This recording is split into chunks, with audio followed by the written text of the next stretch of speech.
Hey, what's up, guys? It's Elliot, Integrated Nclex. I got a couple messages from some of the students there requesting some information about synchronized cardioversion versus defibrillations. So we were doing some questions on New World. We've been getting it wrong. We think that we're missing some points there. We're not too sure about it. So that is the reason why we're doing this video on synchronized cardioversion today. Okay, let's jump into it. So synchronized cardioversion, who is it for and what is it used for and why are we using it? So basically we use it, remember, first rule of thumb is we're using it as somebody who's alive, basically somebody who has a palpable pulse. All right, so we use it for somebody who has tachyarrhythmia, like to treat tachycardia. So basically tachyarrhythmia will be atrial fib, atrial flutter, SVTs. So these are the one who's going to be having a pulse. All right, so and actually also VTAC with a pulse, also you can actually be using synchronized cardioversion. But the criteria is they have to be hemodynamically unstable. Okay, so what I mean by hemodynamically unstable, basically we have hypotension, altered mental status, chest pain, and any other signs of shocks.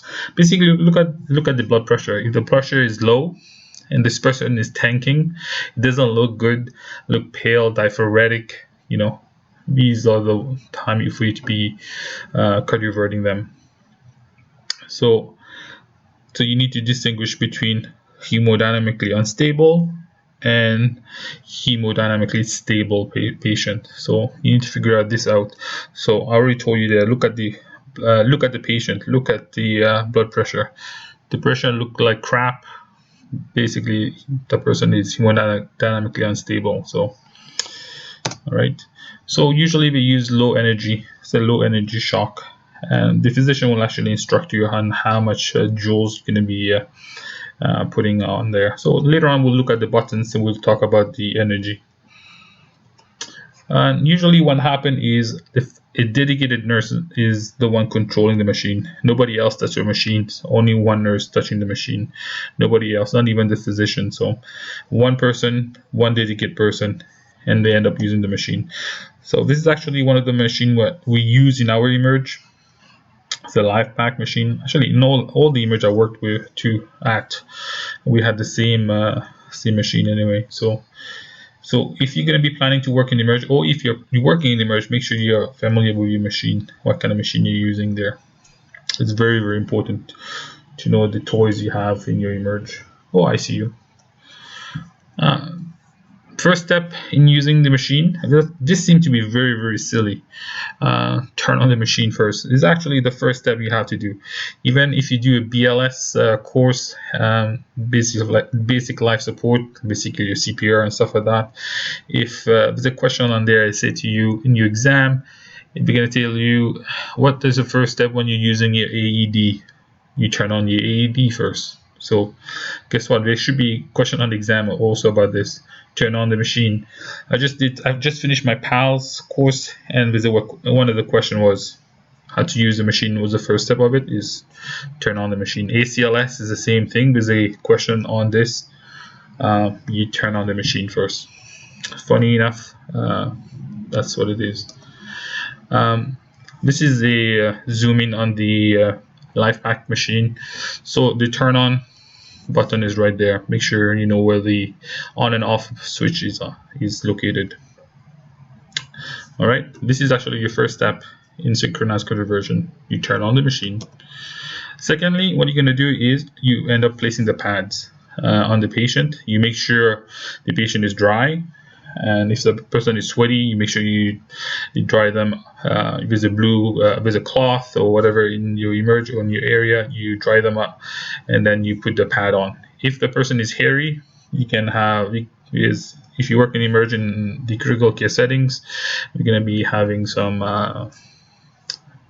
razors. You can actually shave the person. If there's no razors available and we have a few pads, so basically you put a pad on and then you rip it off. Basically you're providing some free waxing for them, so you can wax their chest by putting the pad on and just rip it off very fast. So it's cruel, but hey, what can you do? You're going to try to save the person's life. So even with some free waxing there for them. All right. So basically, this is where you put the pads on the anterior of the chest. You sandwich the heart that way. And on the pad itself, they're going to show you where to put it also. So make it like foolproof there for you to know how to do it. Thirdly, what you're going to do is you press the sync button on the machine. And the sync button, you will see a triangle shape on the R waves of the strips. You will see that there. So where it is there, it's a sync button there. Just in case you didn't see it before, this is your sync button. And what you're going to see is those little inverted triangle on top of the R waves. That's what you will see. So it's very important for you to press the sync button. Why? You want to deliver the shock on the R waves. And that's what it's telling the machine, deliver the shock on these R waves, not on T waves. What happens if you shock the person on T waves? Well, if you shock somebody on T waves, you can actually get the person into a VTAC or VFib, which is not a very good thing for that person.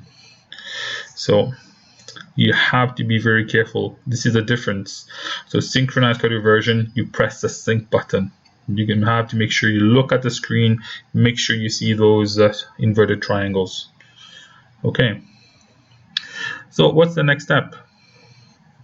The physician will ask you to select the amount of energies. He's going to tell you, or she will tell you, the amount of energy to be selected. You select it. You charge the defibrillator. You press the charge button. Both actually, like I said to you, we're going to be instructed by the physicians, like what to do, how much energy, and when to charge and stuff. So if you look at it here, you can see the one, you turn it on, you select your energy, you charge, and then you shock the last one. So 1, 2, 3, 4. Even you write it down on your machine there, 1, 2, and 3, and 4. So like I said, this is the machine I'm used to in actually in all the emerge I worked at. So I'm very familiar with this one. So in different emerge, we are going to be having different machines. So you have to be very careful about those machines. So you have to make sure you know the machine very well. Okay. So the amount of energy will be given to you by the physician. Select it will be like 50 joules. 60 joules, and is actually increased by 10 all the time. Okay, so what's next? You're charging the machine, and actually it will make a sound for it to be charging, and it's charging, and then the person who is dedicated controlling the machine will say, all clear, I am clear, everyone is clear, and that person is going to be looking at the patient's bed, making sure nobody's touching the patient, nobody's touching the bed. Because guess what? If you be touching the bed or the patient, you're also going to be zapped, and it's not going to be good for you. And also making sure that the oxygen is taken off from the patient.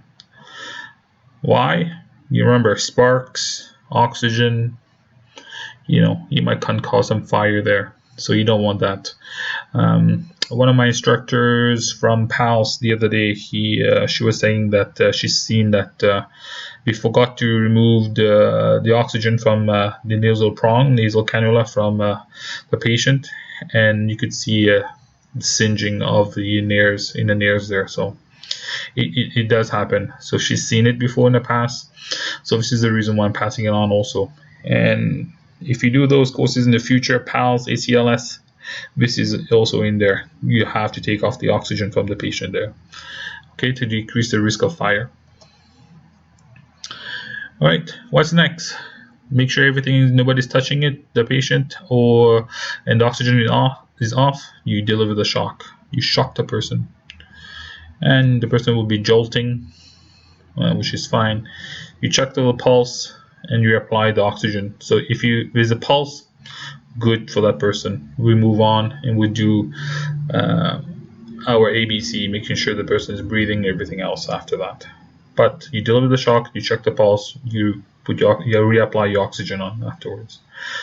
However, if the patient becomes pulseless, meaning doesn't have a pulse, you turn off the sync button and then you defibrillate the patient. So that's the other difference, like the sync button. You take off the sync and you defibrillate. And defibrillation usually is at high energy level. So okay, so I hope you guys like this video. If you like it, press the like button, subscribe, share it with your colleagues and friends. And if you have any questions, you can write it down below. Okay, until next time, have a good one.